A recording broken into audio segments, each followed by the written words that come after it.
Hello and welcome back to my RC channel. I'm AndyRC and today I'm going to be taking a look at the GepRC CinePro 4K. I am so excited to show you guys this model because I don't usually do this, but if you're on the fence about this guy, then I'm going to reveal to you now, it is just a superb product. There's probably 3 things I would change with it, and it surprised me a little bit. But I really like GepRC products, and if you are not a regular subscriber to the channel, my favourite 3-inch freestyle cinecopter is the GepRC Cygnet CX3. This is the non-pro version, and I thought it flew better than the pro version. And I was a little bit skeptical because I was like, it's a 2-inch and it's got ducts on, so it's just going to be a large cinewhoop. But no, it flies superb. You cannot trick this guy out. I don't know what they have done. It could be the stack that is in here. This is the advanced version, I should say, so it comes in 2 versions. You have got the standard version and then the advanced version. The difference is the standard version has got an F4 flight controller stack with BL Heli S ESCs. The advanced version has got an F7 stack with 32-bit ESCs. Now, one of the things that I was most interested in when I started this channel was to somehow create a micro quadcopter that could be flown indoors but also have HD footage at the same time. And although these style of cameras sort of allowed that to happen, they were very clumsy to fly indoors, the cinewhoops that have the split cameras, and that is because there is latency with these cameras still at around about 40 to 50 milliseconds, and that is where this guy comes in and completely changes the game. Now, I would normally say a model of this size could not be flown indoors because it's too large, but this one is an exception because it has got the Cadex Tarsier 4K camera, and as you can see, we have got 2 cameras. This bottom one here is a normal FPV camera, and then this camera up the top is your HD camera, which records up to 4K 30 FPS, and it also does 1080 60, it does 1440p, loads of different settings. So you can actually fly this guy inside on a 3S LiPo and not bash into things, and it is a load of fun, and at the same time you can record in 4K if you want to.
I've been keeping myself so busy, pushing out the misery, trying to find the peace in me. I wanna be find myself better again.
So purely, I'm pushing myself to the edge, not letting go away.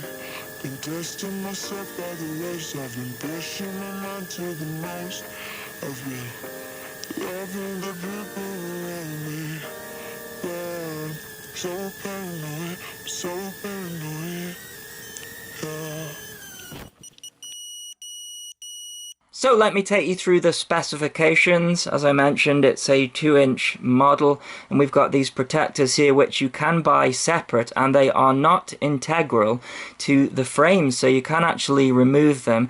You don't need to, though, spoiler alert, unless you really want a little bit of extra performance, but I don't think you would actually gain that much. I always wanted a model like this where you could just clip on these protectors, but if you wanted to take them off, then you'd have to unscrew all of these, and you'd have to have shorter screws as well. Otherwise, these long screws here would short out the back of the motors. So speaking of the motors, they are GepRC's own 1105 5000 kV, and 5000 kV on a 2-inch is a sweet spot for being able to use a 3-cell battery or a 4-cell battery, and that is what I really like about this model. So I used a 650 milliamp 3S LiPo indoors, and I got a fantastic smooth flight out of it. And because there's no latency, I wasn't bashing into stuff. Alright, you can't get into the very tiny gaps that tiny whoops can, but you can have just as much fun. And the performance in stability mode is just incredible. It is completely locked. It doesn't drift at all. It does produce quite a bit of draft, so if you have stuff lying around, then it could knock stuff off a table or something like that, so be careful with that when flying it indoors. But I was getting around about a 5-minute flight time on this battery. I suppose if it was a bigger area, then that would get reduced, but because I'm flying pretty slowly indoors, I was happy with that. So without a battery, its weight is 132 grams. Then with this 650 milliamp 3S GMB LiPo, it weighs 195 grams. And then what they recommend is a 650 milliamp 4S, and this will be for outdoor flying, and it weighs 212 grams with one of these, so it's well under the 250 gram weight limit. With a 4K capable camera up the front, it is just superb. So the motors also have a naked bottom, and they come with these Avan 4-blade props, and I strongly recommend you keeping these on because they also provide these 4-blade DAL 2035 props, and it flies perfect on these, so I'm not sure why they have given these. I don't think they are as durable either, and I really like these ones, so I'm going to be getting some more of those. The frame, of course, is the 2-inch Signet, so they have repurposed it, but that's no bad thing because it's a fantastic frame. In fact, it's the same core as the CX3, so we have got all of this aluminium up the front here protecting the camera, although it is just poking out a little bit at the top and the bottom. But I think this is the secret to why there is no jello from these guys, so it was the same with this guy as well.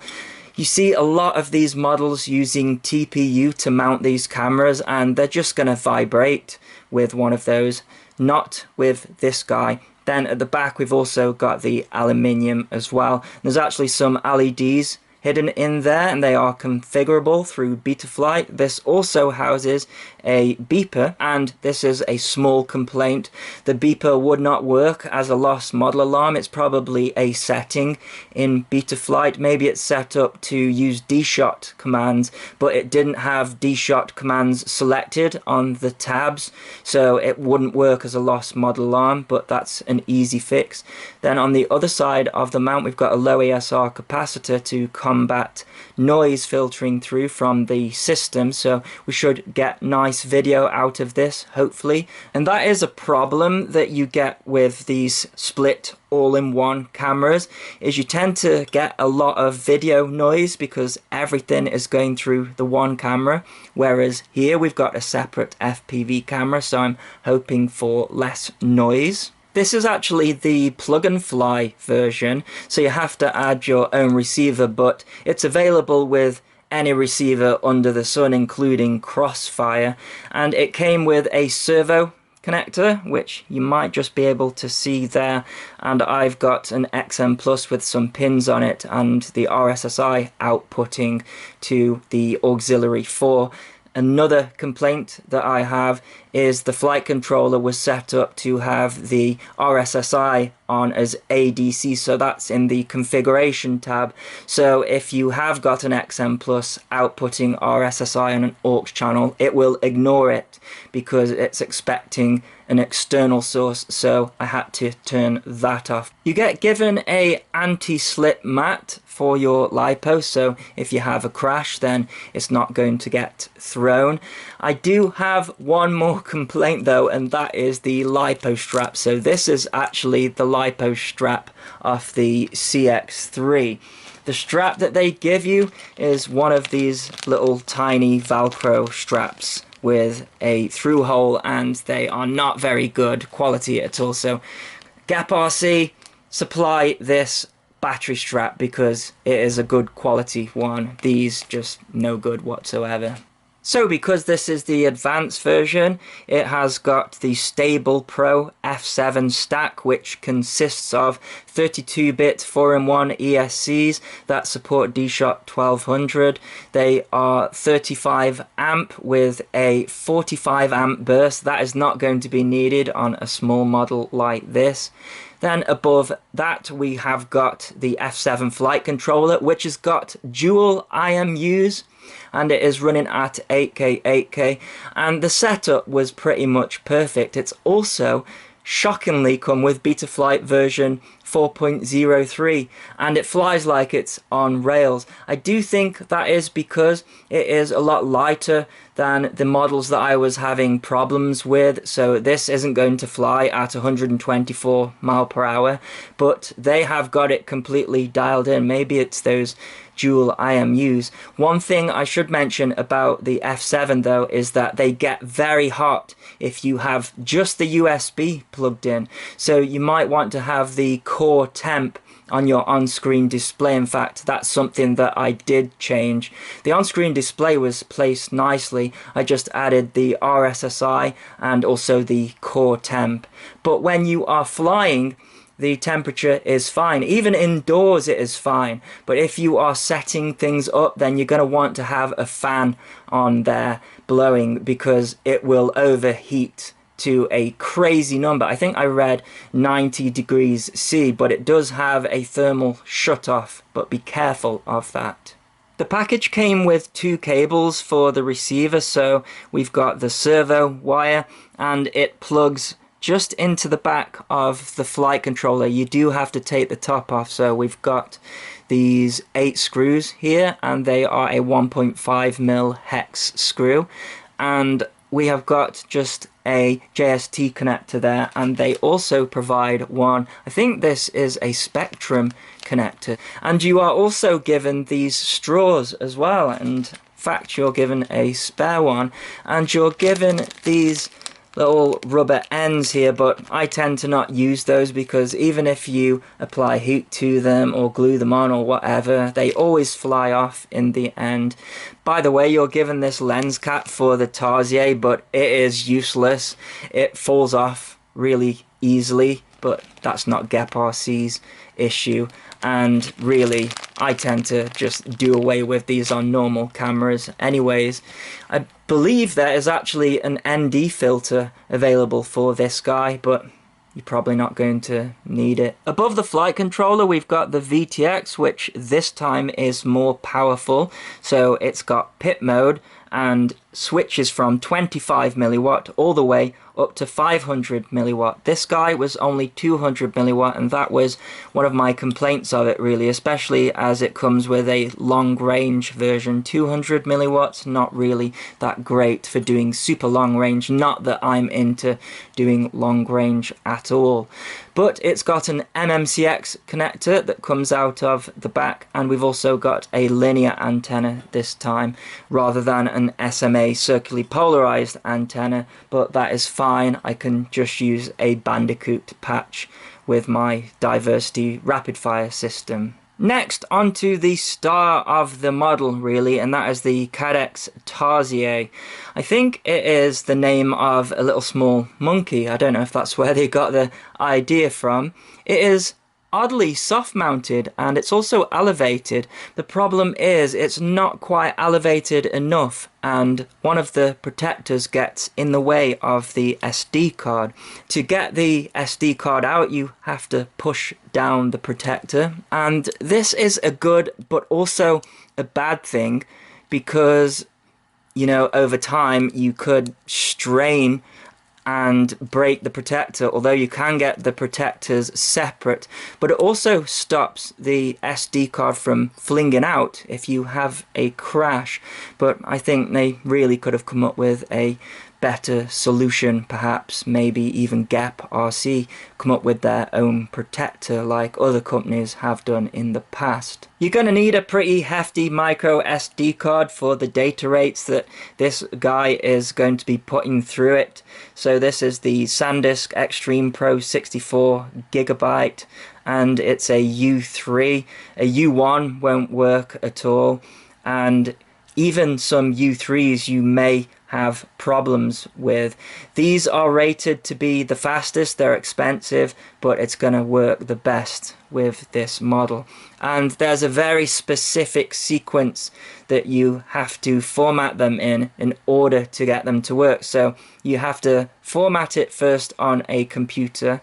You then have to insert it into the microSD card slot, and then you have to format it through the app, and then it will only be recognized. Otherwise, on the app, it will say no SD card. So once you've formatted the micro SD card on your PC, you can slot it in the side. I'm going to be as quick as I can here because I don't want to fry my flight controller. You really want to have a fan on when messing around with this. So looking at the camera here, we've got a red LED. That means it's auto recording. This back button here will stop the recording and start it. According to the instructions, if you are flying and have a crash and it throws a battery, then in order to save the file, you have to plug the battery back in for it to finish the file. Otherwise, you will get a corrupt file. So be careful of that. Just going to stop the recording for a second. This front button isn't that useful. If you long press it, it turns the camera off. I don't know why you would want to do that. If you short press it, then it goes through the different resolutions. So this red LED here, it means that it's in 4K. The problem is some of the other resolutions have got different frame rate options. 1080p, for example, has got 30 FPS, 60 FPS and 90 FPS, and I don't think the LED changes color when you go through those different frame rates. So it's not very useful, but I'll try and attempt to show you because it's quite difficult to reach. So if I press it once, then it's gone green. Maybe that's 2.7K. And if I press it again, it's sort of gone like a lighter green and then a darker green. And I think, is it gonna yeah, it's staying green. That's the problem. You have to remember what frame rate that is. It's gone yellow, and hopefully, there we go. All I know is that red is 4K 30. So the best way to configure it is through the app. So you have to make sure that it's not recording, and then long press this button here for a couple of seconds. And if we look underneath, should have a green flashing LED, and that will create a Wi-Fi hotspot. So this little UFL connector here, it's got a tiny Wi-Fi antenna on there, and it's producing a Wi-Fi hotspot. So if I go onto my phone, we should be able to see it. So it shows up as Cadex, and I believe you can have this on iOS as well as Android. So if I just tap that, the password is 1 2 3 4 5 6 7 8, and then connect. And something that you always have to do with Android, which is annoying, is wait for the no internet option, otherwise the app will just freeze. So that has come up, and just select yes, then we can go into the Cadex app. So once in the app, I can press enter camera, and it will say syncing up with mobile, and you get a live view of what the camera sees. I think you can actually tilt it on its side and get a full view. You can start and stop the recording there. I think you can take a photo, and we've got some options here as well. So we've got normal video, you can do time lapse, slow motion. So there are other things you can do with this camera that are perhaps non-drone related, but I'm not really interested in that. What we do have is the settings at the top here. So we have got the different resolutions. So we've got 4K 30, 2.7K 60, 1440p 60, and 1440p 30, then 1080p 90, then 60, 30. You can even do 120 FPS, 720p if you like. So let's just say you want to change to 2.7K 60. It will say whether it has done it, and it says success there. You want to have your loop time on 10 minutes, otherwise it's going to split the files. Now when it does split the files, it's not a problem because you don't get a gap between the frames. You do get a gap in the sound, and the audio is very good on this camera, so you're going to want to keep that on. The video encoder I've got set to H.264 because I use Premiere, and Premiere I don't think natively supports H.265. I think H.265 is more for Apple. So metering mode I've got set to average, although I think this was all of the standard settings. I've got auto white balance, exposure is set to 0, and ISO is auto, but you can lock it if you want. So, you know, some of you camera experts out there can mess around. We have got LDC, and that stands for lens distortion correction. I'd always have that off because that's something that you can correct in post, but I guess if you don't have an editor, then you can use it. Then we've got EIS, that's electronic image stabilization. That just isn't working at the making of this video. Check the date of this video because they may fix it. And then we have got the bit rate. So we've got high, middle and low. We just want to have it on high all of the time to get the best quality. So that's all of the video settings, but there's a hidden page up here. It's device settings, and this one's really important. So car looping, I think that is the auto record. So you can see there that we've got normal video, last mode, time-lapse mode. Anyways, I kept it on car looping and it seemed to be fine like that. Then scene mode I've got as auto, but we've got different options there. I don't want to mess with any of that. Change the Wi-Fi password. Then we've got inversion mode, which is actually on. That's interesting. And auto sync time, I think that syncs the time of the file from your phone to the file on the micro SD card that it records. And then we've got a factory reset, but SD card format. That is the important one.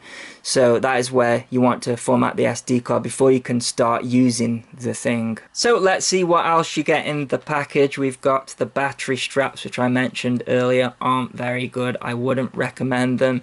We've got these pieces of foam here, which they tend to give in all GepRC packages. It's usually for your HD camera to sit on, but we don't need that with this. I don't know, maybe you can use it for a landing pad or something like that. I don't know, but I didn't use it. Spare straw. Then we have got the Cadex controller board, and this is interesting because this is the controller board for the bottom FPV camera. So around here somewhere you can see that we have got the connector, so you actually control the camera separately. I believe they have a wire that you can buy that lets you do run cam controls, but that's not involved in this package.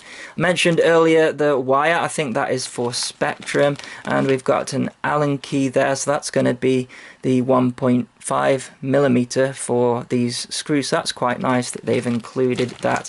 We've got the lens cap, which isn't really a lens cap at all because it just falls off. And then we have got these rubber ends here, and they have given you some spares, and that is for a reason because they just fly off. We have got GepRC stickers, and we've also got a channel chart, and it does actually show you if you want to use the button, but it's using tramp protocol, so I would just use that. It does mention here that if you are using Betaflight version 3.3 and above, that the button won't work whatsoever. And thanks to TNT, the box came like this, but luckily the model wasn't damaged. So the next thing I want to do is go through all of the different field of views that are available with the camera and see what the differences are. So all of the audio that you are hearing is coming from the camera itself. I think it's better than some of the cameras that I do for my reviews. We are looking at 4K 30 FPS. So because this has a 4x3 sensor, then it's cropping off the top and bottom when it comes to field of view. This next one is 4K 30 FPS with lens distortion correction turned on. So we should lose a little bit of field of view when it corrects the distortion. Next we've got the 2.7K 60 FPS setting, and we've gained on the vertical field of view compared to the 4K 30 FPS setting. On the horizontal you can no longer see the red bin that you can see on the right with the 4K 30 FPS footage. This is 2.7K 60 with lens distortion correction turned on. This next one is 1440p 60, so it's a 4:3 aspect ratio. Now I expected it to use the full sensor on this one, but I'm still not seeing the red bin to the left of the screen, so it seems that it is using the sensor in slightly different ways in each setting. And this is 1440p 60 with lens distortion correction turned on. This is 1080p 60, and you can see that we have regained the bin to the left of the image, but we have lost vertical field of view. So yeah, again, it is using the sensor in different ways. It seems like we are not getting the full use of the sensor completely to do something like dynamic stretching. Now you can do it to an extent, but it seems like you will get different results depending on which setting you will pick. Personally, I think I'd pick the 1440p because we could still do a dynamic stretch and retain the vertical field of view. And this is 1080p 60 with the lens distortion correction turned on. So first of all, I want to talk about the FPV camera. This is some DVR footage I recorded of a flight, and you can see that the resting voltage is 17.17 volts, which is incorrect for a 4S LiPo fully charged. It should be 16.8, so that's a minor complaint that I have. The voltage scaling is out, which is easily correctable in Betaflight. I also want you to pay attention to the core temperature, which is about 60 degrees C, but it's dropping quickly. That's because the model was sat on the ground for a while waiting for a dog walker to get out of the way. And this is how the camera comes set up in 4:3 mode, but you can actually switch it to 16:9, and as this is a 16:9 sensor against the 4:3 HD sensor, then you should gain field of view in 16:9 mode, but I was happy with the field of view of the 4:3 setting. And I'm going to do a range test now, and you can see that we're getting crystal clear video with minimal breakup, and also there isn't any noise filtering through the system, which is just absolutely superb. Look how smooth this thing is flying as well. It's absolutely amazing. The noise that you are hearing is actually coming from the HD recorded footage, which I'll show you in a second. So the onboard camera isn't outputting its audio to the FPV feed, so if you are an audio guy that likes to listen to the audio whilst flying, then you can't do that with that model, but I don't do that. Yeah, it's a dreary day, but with these CMOS cameras, it picks up every detail, and I really like it. So let's move on to the HD footage. So I'm recording in 4K 30 here, and you lose field of view against the FPV camera, but the quality is very good. There is no giallo, and I have actually since flown it on a sunny day and there's still no giallo, and that's down to the way they have mounted it and this frame, so that was no surprise. One thing I did struggle with regarding the 4K footage is that because the FPV camera and the HD camera are independent of each other, and you'll see this quite a bit throughout this footage, when I was flying forward fast, I would find that the sky was getting cut off or the trees were getting cut off, and that is because the FPV camera has got more vertical field of view than when it's recording in 4K. I guess this system isn't really designed for flying fast in a forward motion, but this model just flies so good, it was just too tempting to go full throttle. But of course it will cut some of the sky off. And I don't know if you can notice, but I am absolutely throwing every maneuver in inverted yaw spin and the cartwheels, and even with the ducks it is not tricking out throughout all of the battery. The entire video is rendered in 4K 60, so if you want to see it in 4K then you'll need to bump up the resolution. So the 4K footage I think is really impressive. It is recording at 73 megabit, which is respectable, and I think the quality is really good. And on this 650 milliamp LiPo, even giving it a bit of depth, I got a really decent flight time. And I came in early actually because I wasn't quite sure with the voltage scaling, but you can see that we have a 4-minute flight time, which is very respectable for this LiPo size. So I'll quickly take you through all of the other resolutions that I recorded.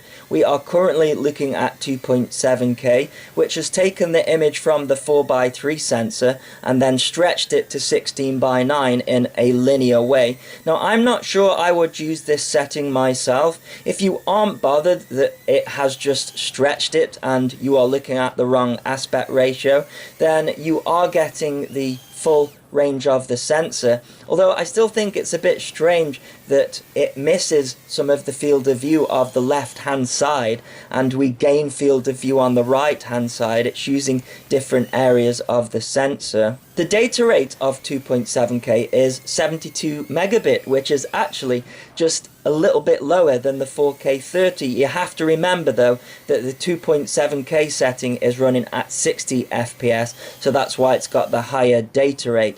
Technically you could squish down the aspect ratio back to 4:3 and then apply dynamic stretching. I won't get into how to do dynamic stretching of video. I went into great detail on my Runcam 5 video on why. I won't discuss this, but you could do that. I think you would lose quality in the process though, so I think you should just use the 1440p setting. speaking of the 1440p setting, we are looking at it now, and the data rate again is 72 megabits. So I would personally use this and then dynamically stretch the video, but of course if you don't have the tools to do that, then this setting might seem strange to you, but it's actually my favorite setting, so I'm not going to talk too much about it. And I did a flight with this, which was my favorite flight, so I'll show you that at the end. Next we've got the 1080p 60 FPS setting, which has got the same field of view as the 4K 30, and its data rate is 62 megabit, which I would say is correct for 60 frames per second. So there you go, that is my review of the GepRC CinePro 4K Advanced version. I would thoroughly recommend everybody to go out and buy it. In fact, if you are deep into this hobby, it would be an injustice for you to not get it. It is that good. So I will link it in the description if you wish to buy one. And this video has taken up a lot of my time, so if you can afford to do so, I'll also link to my Patreon in the below. But I'm going to leave you with my favorite flight, which was done in 1440p 60, and I've applied dynamic stretching to it. So enjoy. And as always, thanks so much for watching. Please continue to subscribe. Cheers. I was ready to surrender my heart to you, only you. These lights all around me keep blinding my eyes from you and the truth. Don't tell me why. I know you won't save my life. Save my life. Baby, keep on you making the waves. You and I will never be safe. Be safe. If the walls come down, will you pick me off the ground?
Don't tell me why. I know you won't save my life. Save